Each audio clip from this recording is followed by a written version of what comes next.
Hey guys, and welcome to a brand new FPL channel here on YouTube. FPL Now is dedicated to bringing you the best tips and tricks for FPL this season. We'll be going over transfer targets, who to buy, who to sell, who to hold, wildcard drafts, when to use your triple captain, your free hit, you name it, it's all going to be on this channel here. And I already know what you're thinking, who's this new guy on the block? Why would I take his advice? Well, I understand that, but hopefully the fact that I came 764th in the world last season will help change your mind. I've only been doing this a couple seasons, but hopefully I'll be able to give you the advice you need to win your mini leagues and also get your best overall ranking that you've ever had. So without further ado, let's get into some transfer targets for game week 5. Please drop a like, subscribe if you're brand new, drop a comment. Let's get into the video.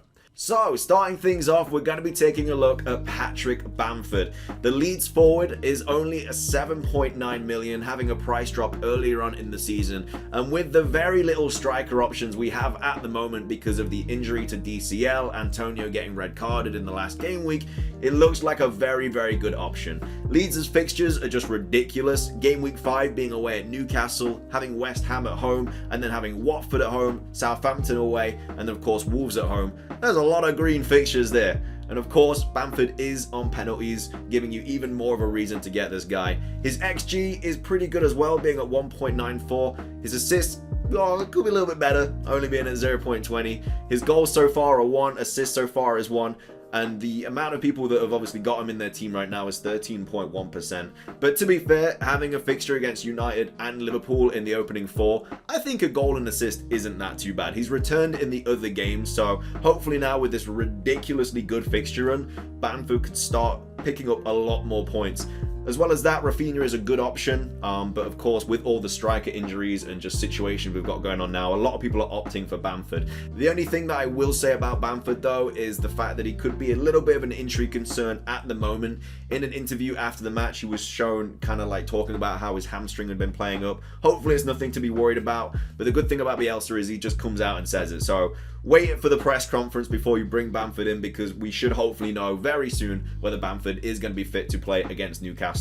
And of course, that is a game on Friday, so we will get that press conference a lot quicker. Coming up next, we have Demarai Gray. Now, this is a player that has had a ridiculous start to the new season, scoring 3 goals in 4 games and only being 5.7 million. A lot of people are jumping on this guy just simply because he's such a cheap option. He seems to be nailed on now, and he's bringing points in, so what else do you want? Obviously, having only an XG of 0.9 though, and assists of 0.7, he's not having that many shots, but he's scoring from them, and obviously that's the main thing because that's where your points come from. Goals so far, obviously having 3, not any assists yet, but he is now in 13% of teams. So a lot of people, like I say, are bringing him in. They don't want to jump on him too late. It might be like a Lingard of last season where he just kind of started popping off and no one was really expecting it, and then everyone just kind of jumped on him. It might be a similar situation with Gray. And their fixtures aren't that bad either, especially with DCL being out now as well.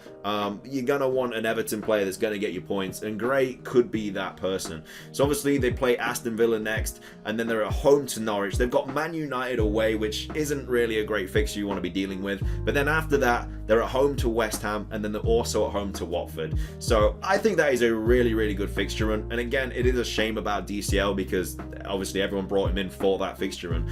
But with his injury, he's out for like 2 to 3 weeks most likely. So yeah, Gray might be another Everton player that you do target whilst DCL is injured. Coming up next, we have JIMENEZ, the Wolves striker, coming in at 7.4 mil. Now, hasn't had the best start to the campaign, but with a fixture run which is very pleasing to the eyes, I think that this player is going to get quite a few points over the next few fixtures. Having an XG of 0.8 and an XA of 0.7, it's not great. He's having shots. He's still heading the ball as well. I know that was what a lot of people were worried about. Obviously, with his huge injury last season, people were worried if he was even going to go in for headers, but he seems to be heading the ball. But most of the time, you're going to be scoring with your feet anyway, so it's not a huge problem. Obviously, he hasn't scored or assisted so far this season. Wolves got pretty unlucky at the start of the season, to be fair. They weren't really doing anything. They were creating a lot of chances, but they couldn't score, and obviously they were really good at the back. But now with this fixture change, there should be a lot of points on the cards for your Wolves players.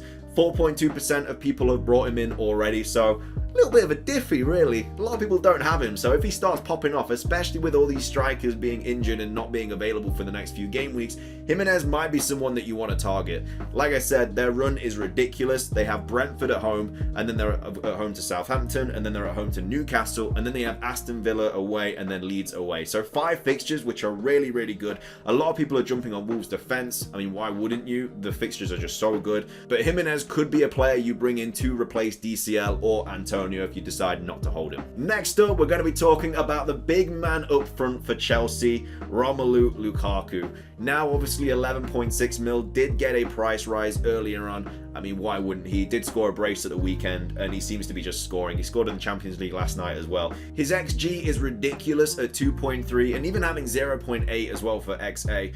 He's already scored 3 times this season. He hasn't assisted yet, but I mean, he's a striker. He's going to be trying to take all the chances himself.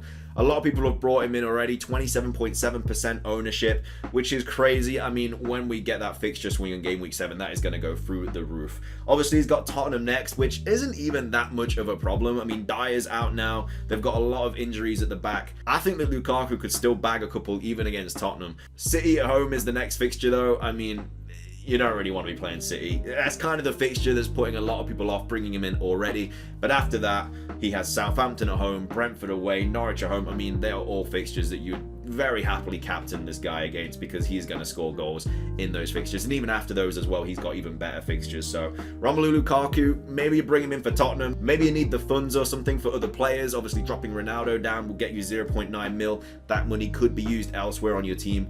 But for now, I think you just kind of want to maybe hold off until Game Week 7, even though he might score against Tottenham, but City's just a fixture you don't really want to be targeting. Finishing things off though, we have SEMEDO, the Wolves fullback.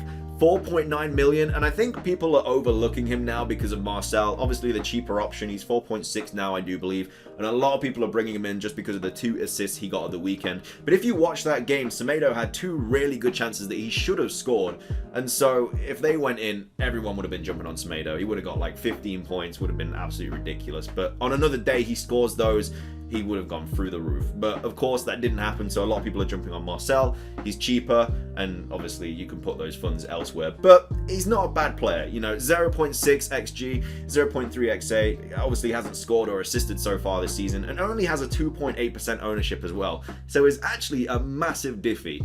And again, if those goals went in, you're getting points on everybody there. Obviously he has a really, really good fixture swing we just spoke about with Jimenez, Brentford at home, Southampton at home, Newcastle at home, and then Aston Villa and Leeds away in Game Week 8 and 9.